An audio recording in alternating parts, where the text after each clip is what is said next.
Like that would be a fantastic 3DS title though. Nintendads instead of Nintendogs. Yeah. In the backyard, you could put down a little barbecue. You could put a little cooler somewhere on the side, and just like you could, I don't know, rub their bellies. Like, what else is Dad like? Well, yeah. There'd be lots of naps. There'd be like an energy meter that just like slowly drains. You Stress put a ham. levels. You can put a hammock. You can. Yeah. Yeah. You can just like swing the DS back and forth.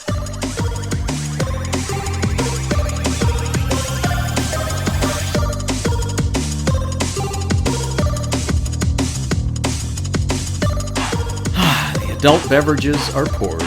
The kids are asleep. Welcome to New Dad Gaming. It's a show about fatherhood, gaming, and new fathers figuring out their gaming lives.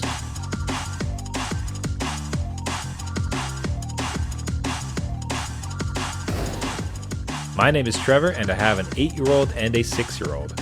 And I'm Jeff. I have a 13-year-old and a 10-year-old. And in this show, we like to show that just because you became a dad, Does not mean it's game over. and especially not if you are gaming dads who run a podcast and have slowly started to accrue some benefits.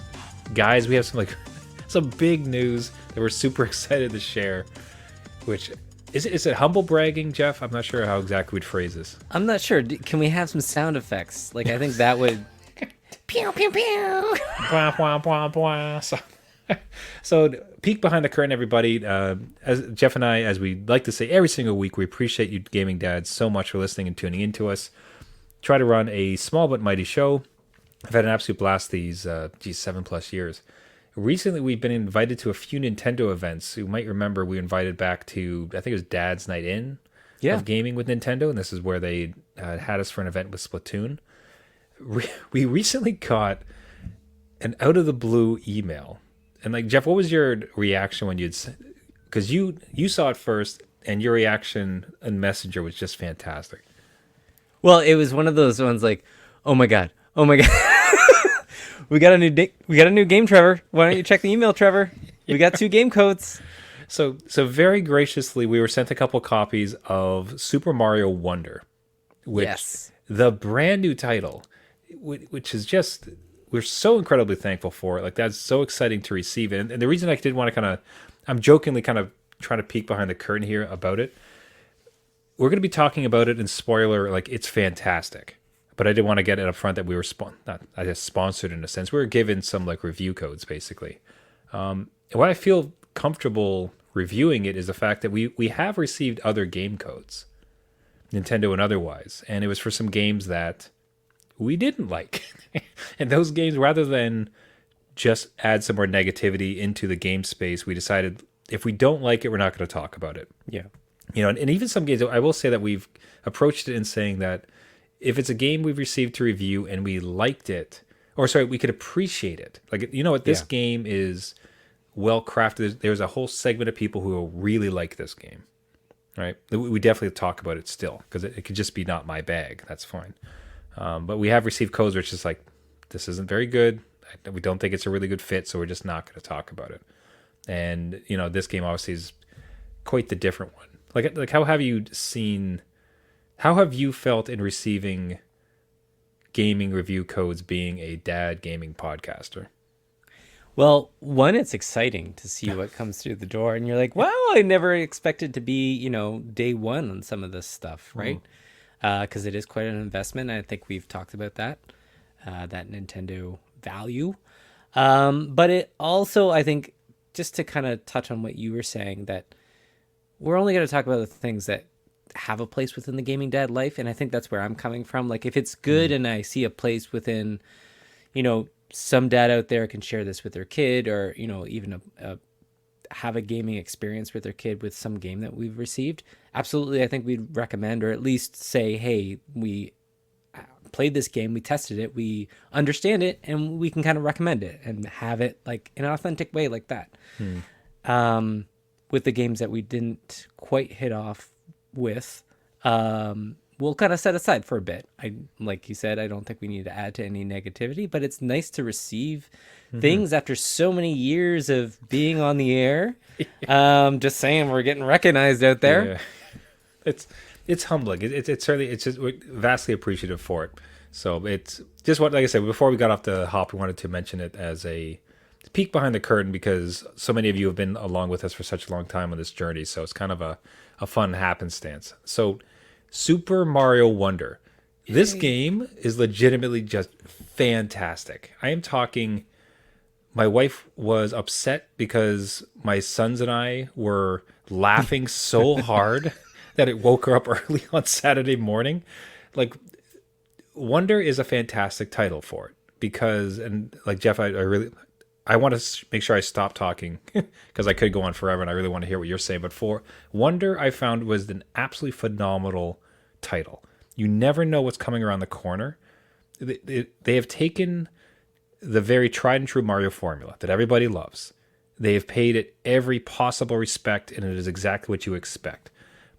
How many more times can I say expect? Yeah. but it's exactly what you come to know and love. So they have not ruined that formula, but in so doing, they have found so many constant, amazing, unique ways to make it fresh and interesting and just off the wall, zany, mile per minute, just laughing fun. I have not seen my kids engage with a game this hard in quite some time. Like, where were you and your kids with it there, Jeff? Yeah, my 10-year-old was extremely excited to get this game. Not so much my 13-year-old. My 13-year-old was like off in their other Roblox world. But I will give this game praise is that my 10-year-old was home sick today, unfortunately. Like, they're fine, but usually they would go to YouTube or they'd watch a movie or they'd go into Roblox or Minecraft. They wanted to take the Switch and go ahead in Mario Wonder, which says something.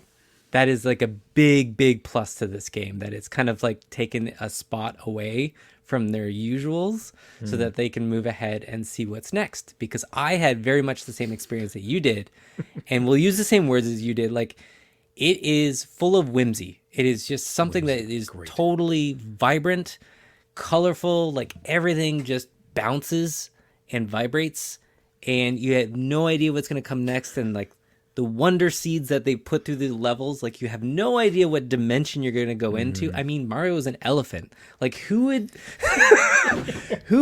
put that as like one of the things that Mario would ever be? And it's just something like that that's not so serious, doesn't take itself seriously. And I know Mario games can, typically be like that, but coming from, like, I think the last game we played was Mario Odyssey.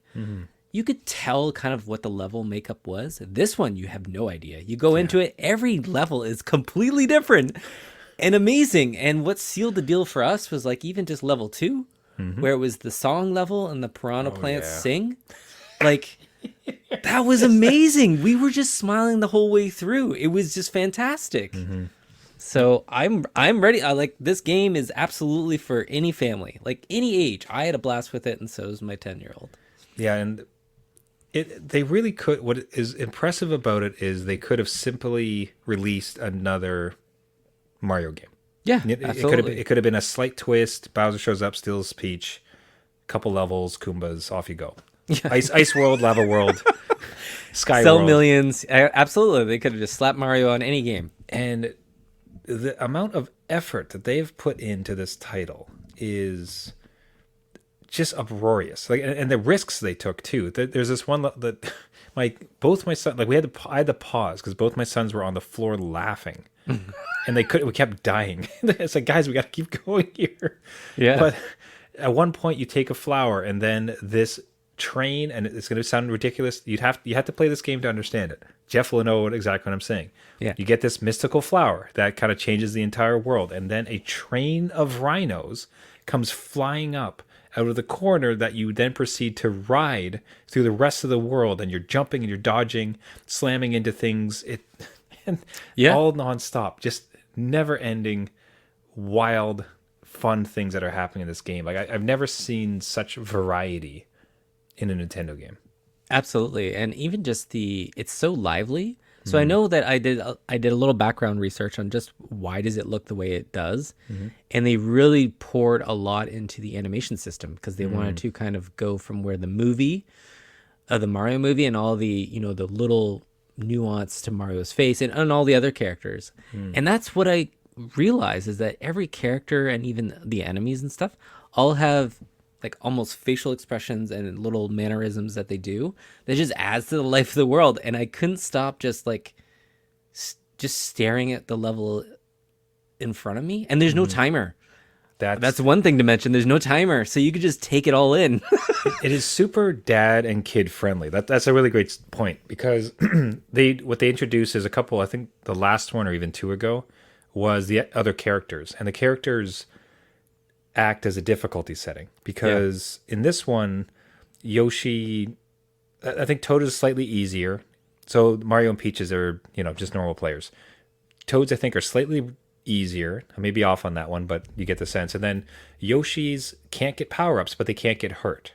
They can Right, get Yoshi and Nabbit. Yeah, and then a Nabbit, I think, is like the absolute easiest. So they've built this entire, like, they've inbuilt to the game this like whole leveling system where you, the gaming dad, can like choose just a normal Mario character to have your experience, but take along your younger one by giving him one of these kind of nerfed characters. And for instance, the Yoshi also has the extra jump ability. Yeah. So if they miss their jump, he gets to do his extra little wow, Yeah. and like and fly up there. And just the fact that exists, there's no timer, as you said, which I found to be a fantastic entry. I hated the timer because, and especially when they put such care into the world like this, you want to stomp around to kind of check some stuff out and find other secrets or whatever. So that was a phenomenal entry. I'm glad they weren't, dogmatic about that type of one. Yeah, And absolutely. Just something that results, the sum of all the parts end up being just so phenomenal. Yeah, and I'll speak to a lot of just the world itself. So like my 10-year-old usually has a relatively short attention span to some of this stuff, and to have them engaged and want to explore the world, because it's like partial open world. When you get to the map, you can kind of choose the next course that you want to do. And they wanted to do every single one before moving on. And usually they'll try to speed run or race to the end because they just want it completed or whatever. But this one, they were actually searching around. They wanted to do every level. They wanted to find all the things. So I can see this one being, sticking around in one of those top spots for a bit. Yeah, I think the last thing I mentioned, I think it might be the first case of, well, that's not quite true. I was going to say it's the first time a character's been voiced, like actually like voice acted, voiced. And there's all these little flowers throughout the levels. Yeah. As you're walking by, it's like, I believe in you. It's like, I don't know how I got here either. It's like legitimately funny. Yeah. Like, I was like laughing when these little guys are talking the whole time. It's hard to, I am blathering because it's just, I'm so happy it exists. So happy it exists, and so happy that you can see a company that has been known for games and family gaming does not rest on its laurels, does not allow their success to go to their head, and just churns out a title like this that is so friendly, warm, happy, and fantastic. Yeah, again, I will applaud Nintendo for taking risks too, right? Like a lot of the stuff they absolutely did not have to do at all. Again, like we said, you slap Mario in any game, make a bunch of levels from Mario Maker, and that's it. But no, they took risks with this one, and they really paid off, and I'm glad that they do, and they keep pushing that a little bit forward. And again, my kids are totally engaged. My 10-year-old loves it. I love it. We both have different profiles that we move ahead in, and one we play together. But I'm glad that also that you can kind of hop in, hop out wherever, and there's like an online component that I haven't explored and stuff like that, where it's all there for you. You don't have to earn anything. I will say one last thing. The badges that you earn in the game can totally change up how you approach a level, which I find like a cool, like not added difficulty, but something that you can explore yourself. Like, so like the double jump or something, you can just flip on that badge and take on a previous level that you never did, and maybe find a secret because now you have this badge equipped. I'm like, that's kind of neat. That's kind of a cool power up. For Mario Veterans, there's a badge. So Jeff was talking about as the characters, you can unlock these badges, which gives you an extra ability. Like he said, a double jump, a wall jump, a parachute hat. Yeah. One of my favorites is the dolphin ability. Which, which takes one of the worst parts of most of these scrollers, which is the water level. Yes. It makes it kind of fun because then you just like blast through like a dolphin. So you approach it, put in the badge, you're going to have a much better time with it. Yeah, I like it. Taking risks, paying off, and my goodness, obviously we thank Nintendo wholeheartedly for the opportunity to review it, and The enthusiasm does not come from the sponsorship. It comes from just this legitimately being a stunning game and the excitement around that they would try this hard. Again, kid approved. You heard it here. Absolutely. Now, moving on to what the Switch is known for is being very good for playing on the go. And recently, Jeff and myself both had trips. And I thought it would be a nice little segment where it's like, oh, what did you play while traveling? Right. And what did you play while traveling, Jeff? I played 0 things. Not a damn thing. You didn't I play played it. waiting in the airport. That's what I played. We missed a recording. It's like, we're both traveling. Let's not do it this week. And I'm like, you know what's going to be a great segment? Right. It's like, hey, Dad, travel games. Like, what do you got? Like, what were you doing? What were your kids doing? Travel games. Jeff comes back. No, I'm a purist. When I travel, it's like, I like to enjoy where I am, not... Taking the sights, Trevor. Whoa, what were you doing? Yeah, playing Darkest Dungeon. But I will get back to you on that. Walk me through that. Was that a super conscious, you know what? I don't want devices. I want to disconnect. Or was it more of a, I can't be bothered to bring my Steam Deck and just, there's enough craziness going on with travel. What happened, Jeff? It was a little bit of both. Do I want to pack my Steam Deck? Do I want to worry about it? Do I want to lug it to the airport and I don't know, have it on me? I will say I regret not taking it on the flight because I didn't realize how long the flight would be and what I would be stuck with. And I thought I'd read a book or something, but that went out the window pretty fast. So I think I would have liked it on the flight, but in the location itself, I'm glad I didn't take it just because it wasn't there to, hey, come play me, Jeff. Why don't you come play? So I didn't have that kind of, calling to me at all. So I will say I would have appreciated in the airport and the waiting. Yeah, I think it would have been easy. Now, what was that? I'd like to focus on you, but your kids, did they have any gaming systems? Were they also game free?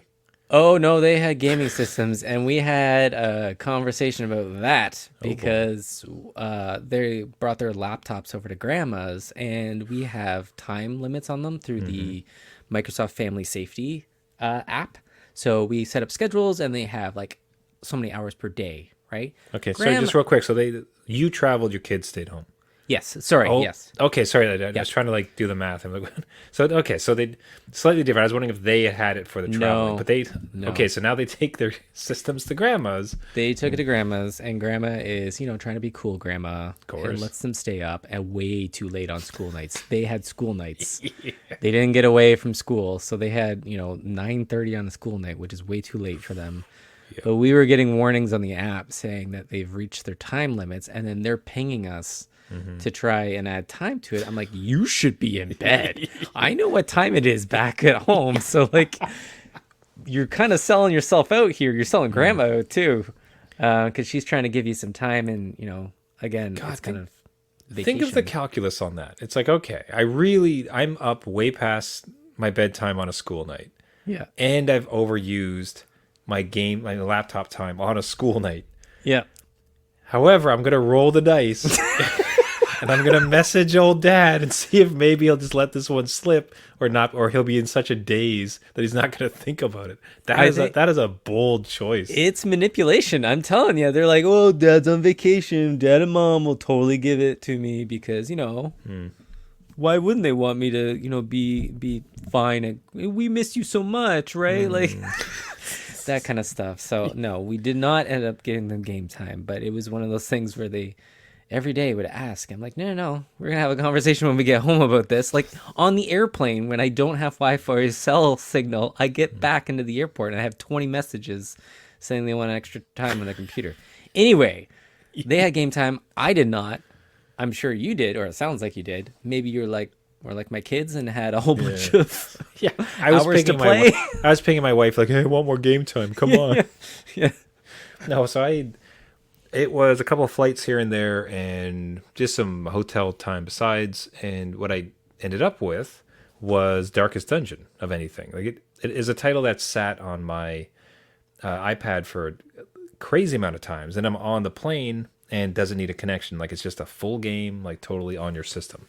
So it's great. And so dipped in. It's very difficult. It is a very hard game. pretty unforgiving to beginners, and they're not really holding your hand very much as to what you're supposed to do.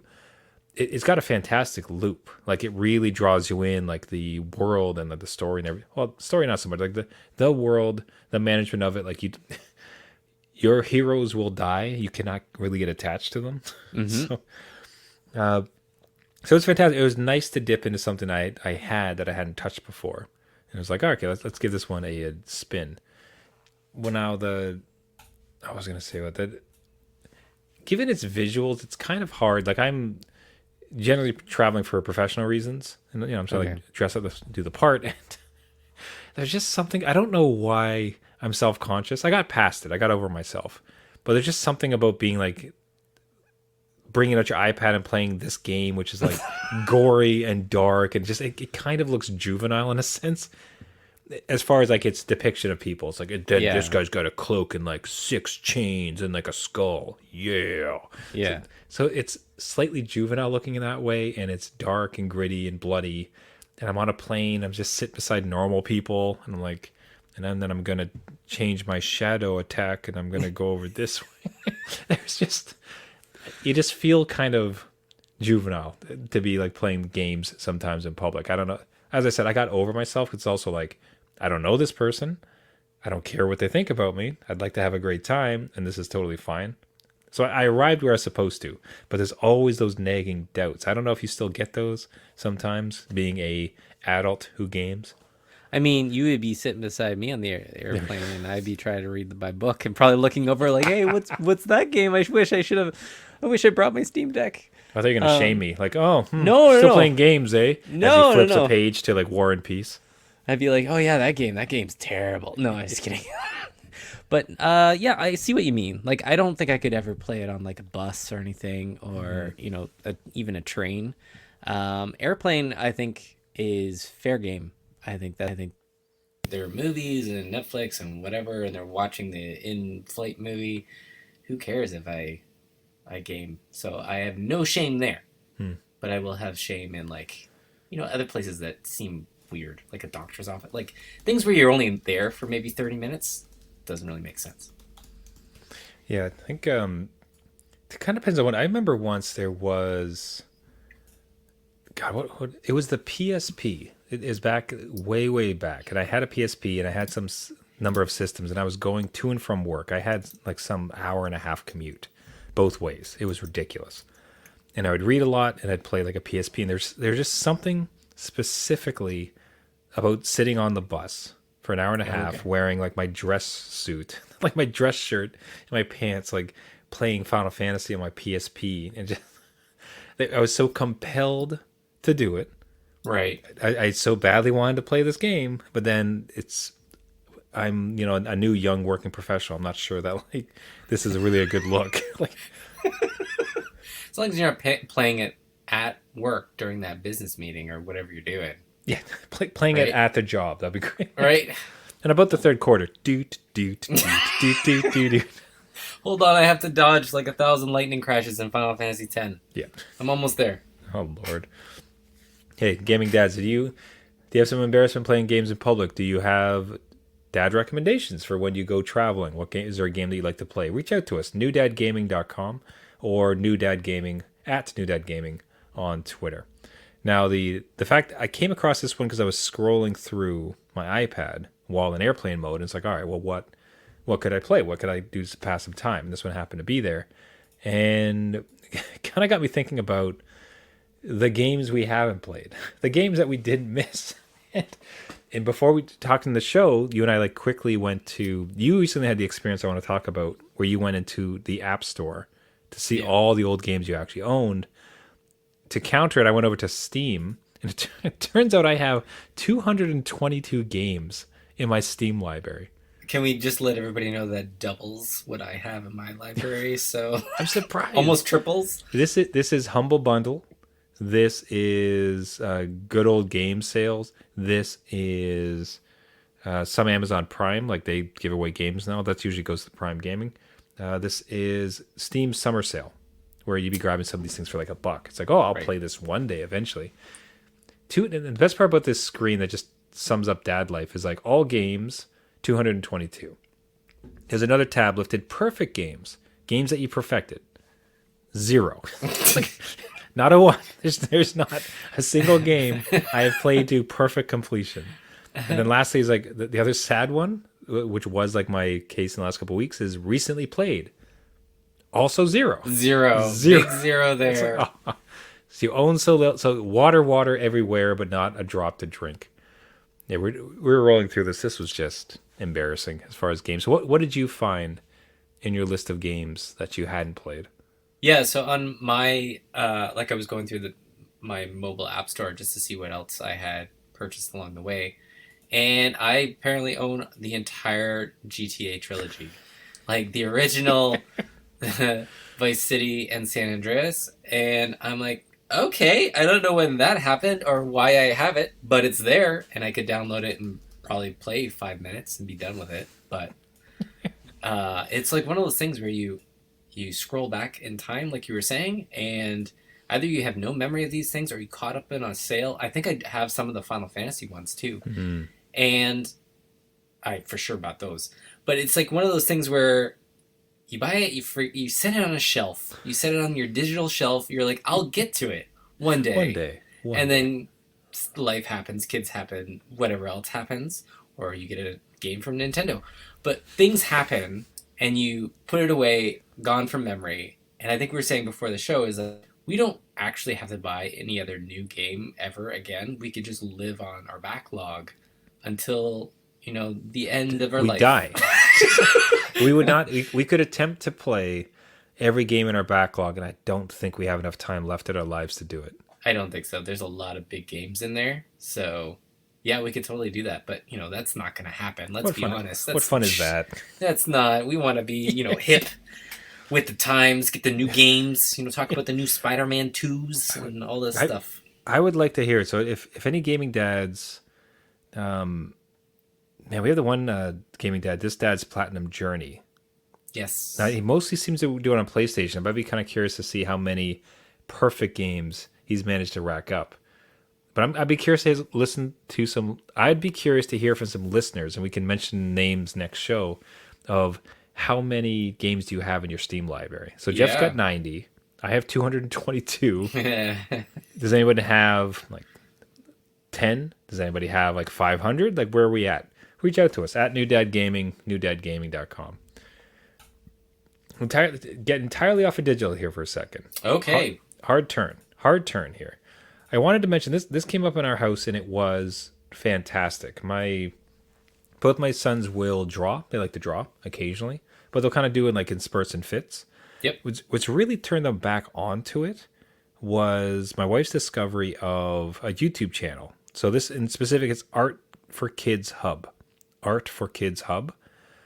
Very simple, very calm channel. All it is that an artist father, draws any number of things. So currently he's kind of on a Halloween bent, but he'll do like Christmas or he'll do like Sonic and other characters like that. And he's a pretty good artist. It's not like, I'm sure he can do some really fantastic stuff, but he keeps it fairly basic but good looking art pieces. And he shows line by line, and then on the same paper right beside him he has his kid follow along. Okay, draw a line here, draw a line here. So what's kind of nice is that you see his great version, but then you also see the kid's kind of good attempt, right? So maybe your kid won't be intimidated by it. And they've done now like 10 in a row following this guy. They did like a zombie, they did a Grim Reaper, they did like all these amazing things. So my wall is littered with new drawings from all these kids, and it was just to see the interaction. And again, it's one of those fantastic ones where you find a YouTube channel that is not somebody yelling at the screen and chasing. Yeah. This is just a calm, and kind of friendly and fun. It's just a nice guy, and he's doing some cool art. And the way he brings the kids through in a simple way to ultimately end up at a cool looking bit of art. Awesome. Great. Yeah, no, that's a good recommendation. And I like how, like you're showing on screen, it's side by side. Because usually it's just like the artist shows the stuff. And then my kids might get a little frustrated and like, my drawing doesn't look like that. Right. Mm-hmm. And it's kind of good to see, the kids' version with the artist versions. Just show, you are learning. You can make mistakes. And ends up being like a cool own character that you've made. Yeah. So that's a good recommendation. I like that. Yeah, chill, another YouTube thing, and just get your kids in the drawing. Is that we thought we'd get them to do one or two, and it's been nonstop. They got back from school today, wanted to do more drawings. So Oh, perfect. yeah, so I wanted to throw that out there. So that is the channel specifically is Art for Kids Hub, and that's on YouTube. Big shout out. It is just fantastic. I wanted to give that out to dads as a resource. Nice. And just wrapping it up for the week, I've been a bit all over the place with gaming. So like Darkest Dungeon, and we're on to what? Diablo 4 Season 2. Oh my god, you went back. Okay. Yeah, so I was really enjoying Starfield, took a Starfield break. I'd like to keep playing at some point, but just didn't feel like it at the moment. And I think with limited dad time, I've given myself permission to sort of just let my gaming wants wander. Yep. And it's like, they just released Season 2. So got in. It's same for myself. I didn't really understand a lot of the backlash and hatred, but because I'm not a high tier player with ultimate end game content, like I can't really speak to that experience. I liked it. Seemed kind of fun. It was good. Season 2, very much so. Therefore, for me, Season 2, very much the same thing. High quality, cool story, lots of great assets, like new interesting vampire powers. Now, there was an offline tie-in they did, where if you donate blood in real life, they'll give you in-game stuff. Did you see this one? Oh, really? Yeah, I think it might be only in the US, but there was to get people to donate more blood. It's like, hey, if you want to get some Diablo 4 things, go to your local blood bank and donate blood, and you'll get currency. That is genius. I like That's those. Good. Like, kind of, is that a microtransaction, or I don't know what you call that. Like, I have to give blood. I'm literally paying with my life to get this in-game costume or whatever it may be. Real life transaction. Oh my lord. Yeah. God, there's got to be a good name for that. That is hilarious. But it's great. It's a good idea. I'm enjoying the bigger point that I did take is thus far, it does seem that they have made some improvements, which is good to see. In that the Reddit for Diablo, which I take as one of my gauges, has turned relatively positive. You know, it's like, they sounds like they listen to us and they put in some good stuff, and this is kind of interesting. Cool, that's good to hear. The Twitch numbers are back up. People actually streaming it. So ideally, like from first season to second, they've listened a bunch, improved it. And if they're going to do this type of always on live service type game, like hopefully as part of the benefit of that is responding to the community and making things better. Absolutely. Maybe the next one, you donate hair and you get something in game as well. Or, cut your hair for charity and get like special hair, rainbow hair on your horse. Honestly, that is such a good idea. I'm glad because it helps others like in real life. Mm-hmm. And yeah, sure, they get something out of it, whatever. But no, that's good. That's good. I'm glad you got back into it too, because I think it hangs above you. I find like it just you're so excited, and then it kind of like slid down a cliff, and then you get back on. So it's good. Then I blasted off into space, and I've come back down to hell. So we'll that's right. I did see they had a promotion going on where it was like $20 off. Oh, we're getting to my price. As I was going to say, it was like, how close are we to Jeff's like jump in price? I was wondering. We have Black Friday and Christmas coming up, and it's $20 off now. I mean, we could get close. All right, fingers crossed. Unless much like Nintendo, we strike up a deal with Activision Blizzard. Why not? Didn't they buy them for like $68 billion? So like Microsoft, you could just throw us a couple codes. Help a new dad out. Come on. Hey, we'll say this: it is no Super Mario Wonder. That's right. I'll tell you. All right, everybody, that will wrap it up there for the show. Thank you so much for listening. This has been New Dad Gaming. If you like the show, you can find us on all the major podcasting networks. You can find us on Spotify, Apple, iTunes, Google Play, Caster, anywhere where you get your podcast. Just search for New Dad Gaming. If you want to reach out to us, if you have a Steam collection you want to mention, if you're loving Diablo 4, if you're hating Diablo 4, do you have a travel game? Do you have your own thoughts on Super Mario Wonder? Any of the topics, anything else on your mind as a gaming dad, we love to hear you. We'd love to feature your story. Reach out to us at New Dad Gaming on Twitter or newdadgaming.com. Now, if you do happen to go over to any of the podcasting services, what would really help out the show, if we might ask, would be to subscribe. So subscribing helps boost the number, gets it out there, and especially if you can leave a review and a comment, that really does help us out, boost the signal, gets us out there to as many gaming dads as possible. Everyone, thank you so much for listening once again. My name is Trevor, and I have an 8-year-old and a 6-year-old. And I'm Jeff, full of wonder, and I have a 13-year-old and a 10-year-old. And some blood, full of wonder and full of blood for some transactions, buddy. Come on, that's let's right. go. There you go. Just remember, just because he became a dad Does not mean it's game over. All right. See you next week. See ya.